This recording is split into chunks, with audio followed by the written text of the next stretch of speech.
As many of you know, I've been writing a series of books about the history of the Vita. My third and final book is now complete, and to accompany it, I wrote a magazine covering my top 100 Vita games.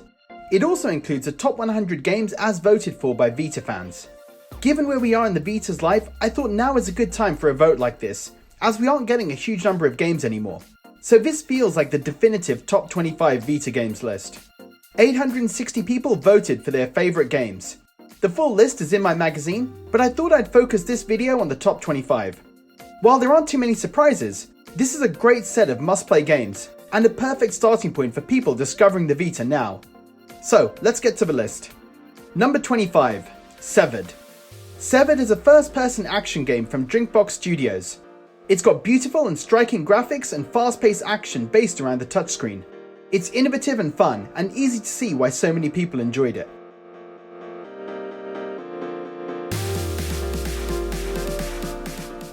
24. Ys Memories of Celceta. This is a great 3D action RPG, and it got a lot of positive buzz when it was released. The next Ys game in the series, Ys VIII, is also on Vita, and it's the better of two games, but this is still a very good game.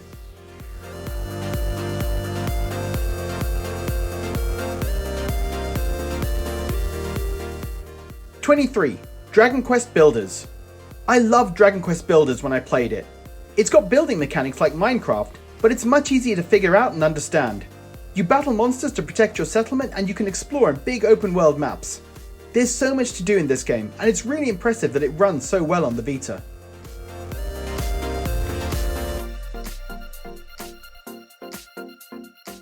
Number 22. Trails of Cold Steel. Trails of Cold Steel 2 wasn't far outside the top 25.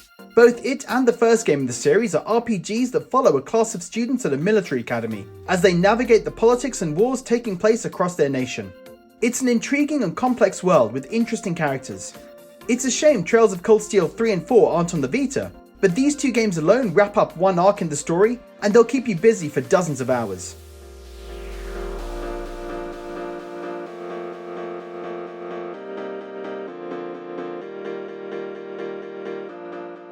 #21. Child of Light. Child of Light is a beautiful RPG with a charming fairy tale style story. I really enjoyed it, and it's a good length so it doesn't overstay its welcome. I didn't realise so many people loved it though for it to appear so high up on the list, but it's impressive that people still rate this game so highly given it came out over 6 years ago.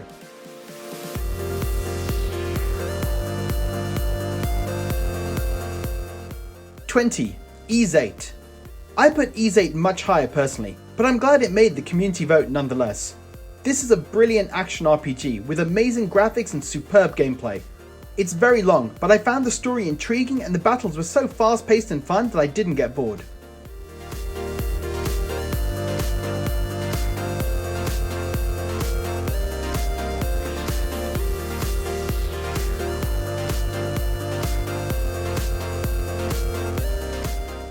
#19. Guacamelee. Guacamelee is a 2D Metroidvania with great visuals and fun battling mechanics. You have to take down enemies with different moves and string together long attack combinations, which kept me on my toes my whole playthrough. It's also got some fun and memorable boss battles.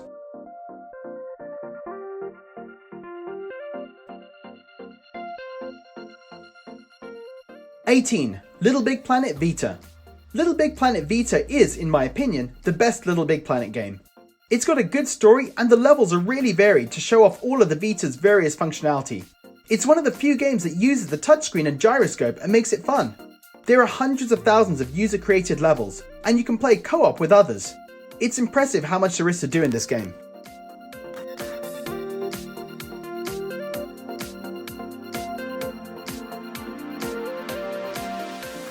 #17. Danganronpa 2. I'm not a huge visual novel guy, but I love the Danganronpa games. Definitely play the first game first and then play number 2, which is also brilliant and full of unexpected twists and turns. The first game is about high school students trapped in a school and forced to kill each other to escape, and 2 has a similar story premise, but the kids are trapped this time on an island with the evil teddy bear Monokuma. Number 16. Final Fantasy X. I'm not a fan of Final Fantasy X, but it seems like a lot of people are. It's got great graphics and an excellent soundtrack, and it plays really well on the Vita.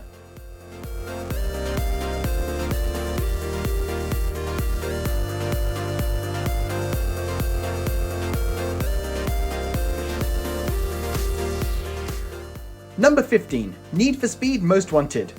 I love Need for Speed Most Wanted. This open world racing game has so much content. I enjoyed just driving around the city and finding new cars, and I found the races were thrilling. The graphics on the Vita are amazing.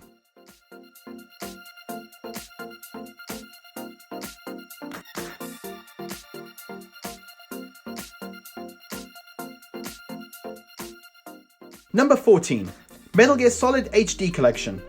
This collection has 2 games, Metal Gear Solid 2 and 3. 3 was definitely the better of the 2 games, and it alone justifies why this game is so high up on the list. The Vita port is perfect, and being able to play Metal Gear Solid 3 on the go with the improved camera was just awesome.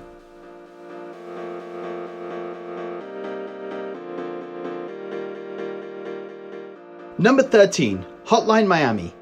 This is the highest rated indie game on the community vote, and it's easy to see why. It has stylish graphics and addictive gameplay. Each level is like a mini puzzle to figure out how to kill each enemy quietly and which to kill first. But pretty quickly my plans would fall apart and then I'd be running around just blasting enemies with my shotgun. No matter how hard the game got, I kept coming back for more. Number 12. Odin Sphere Leaf Thrizer. Impressively, all 3 Vanillaware games appear in the top 25, and Odin Sphere is the lowest of the set. It's a 2D action RPG, and like with all Vanillaware games, it has amazing hand-painted graphics. The gameplay is a lot of fun, although personally I did find the game to be a little bit repetitive. 11. Wipeout 2048. Even though this game is more than 8 years old, it still holds up as one of the best looking games on the Vita. The sense of speed is amazing, and I love the emphasis on battling other cars. I could never finish the last few levels of the single player campaign, but I still loved it.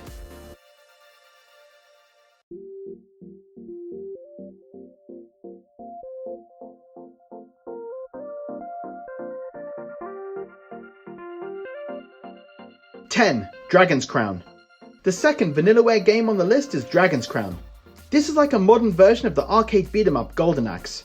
It's set in a fantasy world where you choose one of 6 warriors to go and fight dragons, vampires, wizards, and other creatures. It looks amazing and the gameplay is brilliant. You can also go online and play co-op with PS4 players. This game becomes even better when you're playing with others.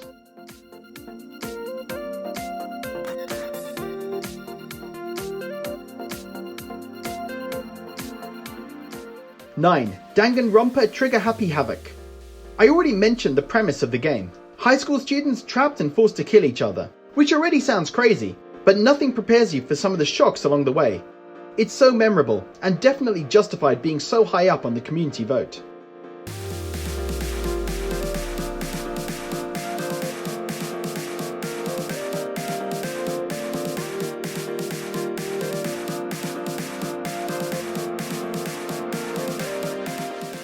Number 8. Soul Sacrifice and Soul Sacrifice Delta.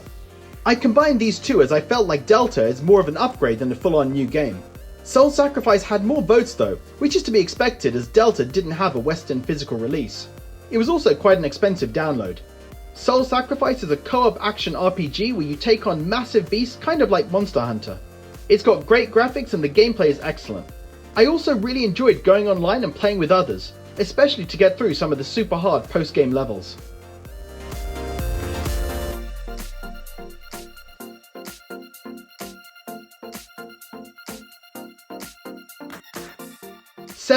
Freedom Wars. Freedom Wars is another Monster Hunter style game, but set in a dystopian future where you need to destroy huge mechanical enemies to reduce your prison sentence. It's a really interesting setup, and it's a lot of fun going online and playing with others.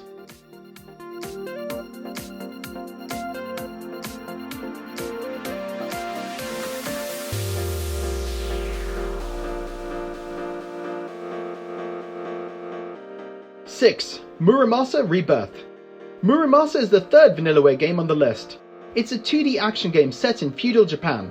The graphics are stunning, and I loved collecting different swords to battle enemies. The story was a bit convoluted, but the gameplay was excellent. There's also 4 pieces of DLC that were great. They added a lot of extra playtime with new characters, new stories, and new bosses.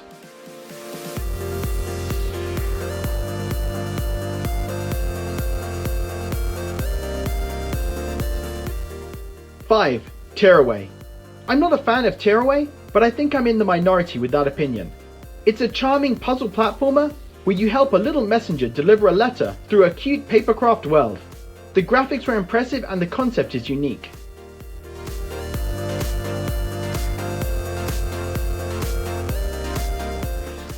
Four, Killzone Mercenary. The next 3 games are all separated by just around 30 votes, and they're all excellent. Killzone Mercenary is an awesome first-person shooter. It's got great graphics, a variety of guns, a fun single-player campaign, and a brilliant multiplayer mode. I've come back to it so many times, and I still play it online now and again.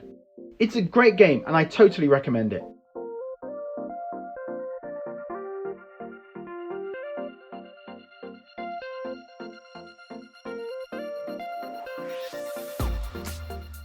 Three, Uncharted Golden Abyss. This game is still so impressive even though it came out at the Vita's launch. It really felt like a console Uncharted game. You've got Drake wisecracking, solving puzzles, killing enemies and searching for treasure. The puzzles that use the Vita's touchscreen or camera were a little bit annoying, but other than that the gameplay was superb.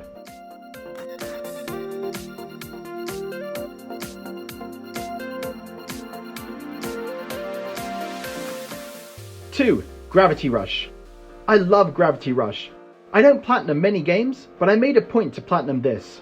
The protagonist Cat is so likable, and it felt awesome flying through the air and battling enemies. It had a really interesting story and the graphics were awesome.